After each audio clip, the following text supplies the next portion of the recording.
రాజయోగిని, తపస్వీమూర్తి, దివ్యతామూర్తి, పవిత్రతామూర్తి.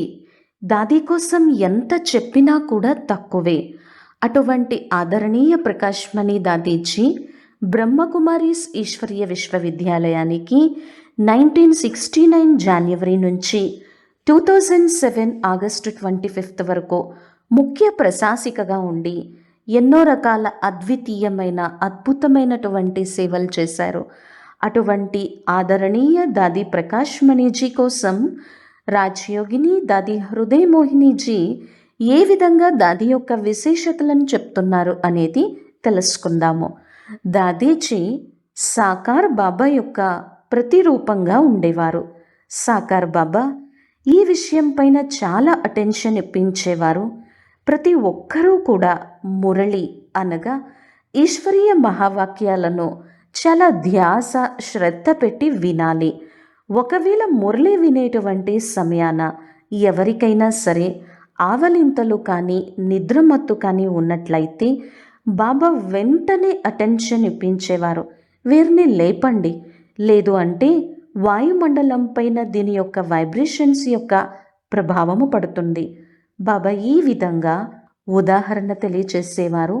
ఏ విధంగా అయితే ముత్యపు చిప్పలో నీటి యొక్క బిందువు పడిన తర్వాత అది ముత్యంగా మారుతుందో, అదేవిధంగా మన బుద్ధి పాత్రలో ఈ జ్ఞానామృతం యొక్క బిందువులు పడుతూ ఉన్నాయి. ఒక్కొక్క బిందువు జ్ఞానం యొక్క ముత్యం యొక్క రూపాన్ని ధారణ చేస్తుంది. ఈ విధంగా బాబా మనలో ఇన్ని రకాల జ్ఞాన ముత్యాలని నింపుతున్నారు. మనల్ని ముత్యాలతో నిండుగా పరిపూర్ణంగా చేస్తున్నప్పుడు మరి వీటిపైన మనము ఎంత అటెన్షన్ పెట్టాలి? బాబా ఎదురుగా మురళి వినేటువంటి పిల్లల లోపల ఎవరైనా సరే బాబా యొక్క మధురమైనటువంటి శిక్షణలు విని ముఖం పైన ఏ విధంగా రెస్పాన్స్ ఇవ్వకపోతే బాబా వెంటనే అడిగేవారు, ఎవరు నా ముందు ఈ బుద్ధు ఎవరు కూర్చున్నారు అని అడిగేవారు. బాబా అంత అటెన్షన్ ఇప్పించేవారు. బాబా యొక్క మధురమైనటువంటి శిక్షణలు విన్నప్పుడు అడిగిన దానికి కూడా మనము రెస్పాన్స్ ఇవ్వాల్సి ఉంటుంది కదా. అదేవిధంగా బాబా ఎంతో ప్రేమని చాలా చాలా పరిపూర్ణంగా భర్పూర్గా నింపేవారు. శిక్షణలని కూడా అలాగే ఇచ్చేవారు. మీరు అంగీకరించండి, ఎవరైనా సరే ఏదైనా ఒక పొరపాటు చేసినా కూడా బాబా వారిని వ్యక్తిగత రూపంలో పిలిచినప్పుడు ఎప్పుడూ పొరపాటు వినిపించేవారు కానే కాదు. మురళిలోనే అన్ని శిక్షణలను ఎంతో ప్రేమతో బాబా వినిపించటం జరిగేది. మహారథి పిల్లలు కూడా ఈ విధంగా చేస్తున్నారు. బాబా దగ్గరికి రిపోర్ట్ వస్తుంది. పొరపాటు చేసినటువంటి వాళ్ళు వెంటనే అర్థం చేసుకుంటారు. అలాగే కరెక్షన్ కూడా చేసుకోవడానికి బాబా కావలసినంత ప్రేమని కూడా ఇచ్చేవారు. ఈరోజు మురళిలో ఈ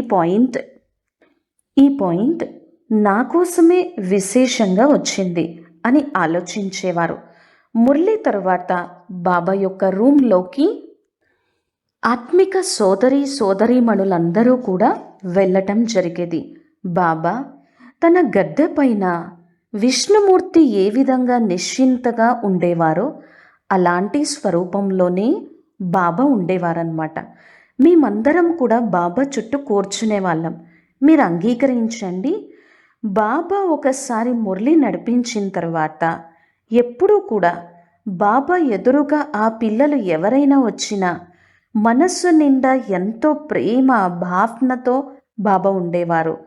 ఒకవేళ వారికి అనిపించినా, అయ్యో నేను ఈ విధంగా ఈరోజు చేశానే, లోపల నాకు ఈ విధంగా అనిపిస్తుంది, బాబా ఏమైనా అంటారేమో అని వారికి అనిపించినా బాబా ఒక్కసారి కూడా ఎప్పుడూ ఏ విధంగానూ చెప్పటం అనేది జరిగేది లేదు. ఒక్కసారి చెప్పిన తర్వాత చెప్పారు, అయిపోయింది. ఎంతో ధైర్యంతో బాబా దగ్గరికి వెళ్ళటం జరిగేది. బాబా కూడా ఎంతో ప్రేమని ఇచ్చేవారు. అలాగే మురళి తరువాత ఒక్కసారి కూడా మళ్ళీ తిరిగి ఆ విషయాన్ని రిపీట్ చేయటం అనేది ఉండదు. మీరు ఈ విధంగా పొరపాటు చేశారు అనేది అస్సలు లేనే లేదు.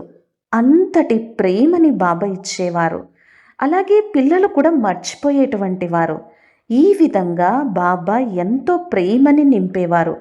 ఒకవేళ పొరపాటు చేసినటువంటి వాళ్ళు కూడా చాలా నిర్భయంగా ఉంటూ బాబా దగ్గరికి వెళ్ళటం, అలాగే బాబా వారిలో ఎంతో ప్రేమని, శక్తిని నింపుతున్నట్టుగా వారికి అనుభవం అవటం అన్నీ కూడా ఎన్నో జరిగేవి. ఇక ఎప్పుడూ కూడా భవిష్యత్తులో నేను ఇటువంటి పొరపాటుని చెయ్యకూడదు అని వారికి అనిపించేది. ఆ విధంగా బాబా వారిని సంతోషపెట్టి ఆ విషయాన్ని అక్కడే ఫుల్ స్టాప్ చేసి సమాప్తి చేసేవారు. తరువాత బాబా ఇచ్చినటువంటి ప్రేమ, స్నేహము, శక్తితో వాళ్ళల్లో ఎంతో చక్కటి పరివర్తన కలిగేది. ఆ విధంగా బాబా యొక్క గుణాలని, శక్తుల్ని, పాలనను తన శ్వాసలో నింపుకున్నటువంటి వారు మన దాదీజీ. దాదీజీ కూడా అదే విధంగా ఉండేవారు. దాదీజీ యొక్క స్వభావం కూడా అదే విధంగా ఉండేది. దాదీజీ ఇంతమందిని కలుస్తూ ఇంత మహాసంస్థని సంభాలిస్తున్నప్పుడు కూడా ఏ ఒక్కరి కోసము ఇంత చిన్నది కూడా మనస్సులో పెట్టుకునేటువంటి వారు కాదు. ఒకవేళ ఎవరైనా చిన్న సోదరి దాదీజీకి వినిపించినా కానీ, నాకు ఈరోజు కష్టంగా అనిపించింది దాదీ, నాకు ఈ విషయంలో ఫీలింగ్ కలిగింది అని దాదీజీకి వినిపించిన ఆ చిన్న సోదరి వినిపించినటువంటి మాటలు తీసుకువెళ్ళి ఇన్ఛార్జ్ వాళ్ళకి చెప్పటమో, ఈ విధంగా చేయటమో దాదీజీలో అస్సలు ఏ మాత్రము ఉండేది కాదు. దాదీజీ చిన్నవారికి, పెద్దవారికి ఎంత ప్రేమని ఇచ్చేవారు అనంటే చెప్పద్దు. అంత ప్రేమని ఇచ్చేవారు. వాళ్ళ మనస్సుని ఎంత బాగా చేసేవారు అంటే ఆ ప్రేమతో, శక్తితో అంత బాగా చేసేవారన్నమాట. సో దాదీజీ క్లాస్ చేసేటప్పుడు కూడా కేవలము శ్రీమతము ఏ విధంగా నడుచుకోవాలి అనేది మాత్రమే చెప్పేవారు. కానీ వ్యక్తిగత రూపంలో ఎవరైనా కలిసినప్పుడు ఏ విధమైనటువంటివి కూడా దాదీజీ చేసేవారు కాదు. ఆ విధంగా దాది హృదయపూర్వకంగా, మనస్ఫూర్తిగా, ప్రేమపూర్వకంగా ఎన్నో దీవెనలు ఇచ్చి, ప్రేమని, పాలనను, శక్తిని ఇచ్చి ఎవరు బాబా ఇంటికి వచ్చినా కూడా చాలా భర్పూరుగా, నిండుగా అయి వెళ్ళాలి. ఎప్పుడూ సంతోషం అనేటువంటి ఖజానాను తమతో పాటు తీసుకొని వెళ్ళాలి. ఎందుకంటే అన్నింటికన్నా చాలా ముఖ్యమైనటువంటిది సంతోషమే కదా అని దాదీజీ ఆ విధంగా అర్థం చేయించేవారు. దాదీజీ, తండ్రి యొక్క సృష్టిలో మీరున్నారు, తండ్రి యొక్క దృష్టిలో మీరున్నారు.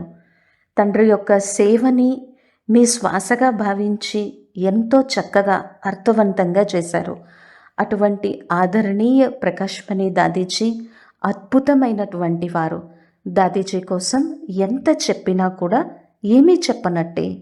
అంత గొప్పవారు దాదీజీ. ఓం శాంతి.